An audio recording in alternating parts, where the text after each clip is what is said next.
ഒരു റിലേഷൻഷിപ്പിൽ പാർട്ട്ണർ, ഉദാഹരണത്തിന് ഇവിടെ ഭാര്യ വളരെയധികം ക്രിട്ടിസൈസ് ചെയ്യുകയും വളരെയധികം കുറ്റം പറയുകയും വളരെ കംപ്ലയിൻ ചെയ്യുകയും ചെയ്യുന്ന സമയത്ത് പലപ്പോഴും ഭർത്താക്കന്മാർ വളരെ ഒതുങ്ങിക്കൂടി ഒന്നും മിണ്ടാതെ അടങ്ങിയൊരിക്കുന്ന ഒരു സ്വഭാവം നമ്മൾ കാണാറുണ്ട്. ഇതിനെ നമ്മൾ സ്റ്റോൺ വാളിംഗ് എന്ന് മുന്നേ പരാമർശിച്ചിരുന്നു.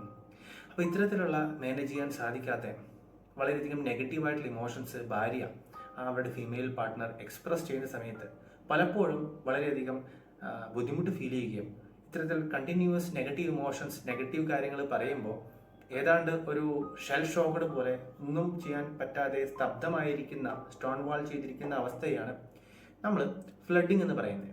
ആ സമയത്ത് അങ്ങനെ ഇരുന്നു പോകുന്ന ആൾക്ക് സംഭവിക്കുന്ന ഒരവസ്ഥയാണ് ഫ്ലഡിങ് എന്ന് പറയുന്നത്. ഇവിടെ ഞാൻ ഭർത്താവ് ഒരു ഉദാഹരണമായിട്ട് പറഞ്ഞതേ ഉള്ളൂ. ഇത് ഭാര്യയുടെ അടുത്ത് ഇത്തരത്തിൽ കുറ്റം പറയുകയും അല്ലെങ്കിൽ ക്രിട്ടിസൈസ് ചെയ്യുക, അവരെ കംപ്ലയിൻ ചെയ്യുന്ന ഭർത്താക്കന്മാരുണ്ടായിരിക്കും.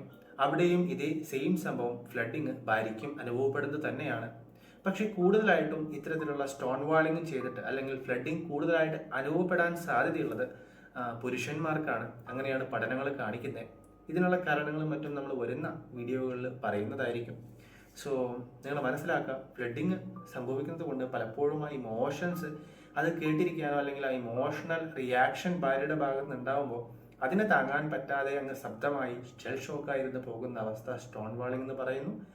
അങ്ങനെ ഇരുന്ന് പോകുന്ന അവസ്ഥ അല്ലെങ്കിൽ ഇത്രത്തോളം ഈ ഇമോഷണൽ അമ്പുകൾ, വേദനിപ്പിക്കുന്ന തരത്തിലുള്ള അമ്പുകൾ വന്ന് നിറയുന്നൊരവസ്ഥയെ നമ്മൾ ഫ്ലഡിങ് എന്ന് പറയുകയാണ് ചെയ്യുന്നത്. സോ ഫ്ലഡിങ് ഇങ്ങനെ പലപ്പോഴും റിലേഷൻഷിപ്പുകൾ നമുക്ക് കാണാം.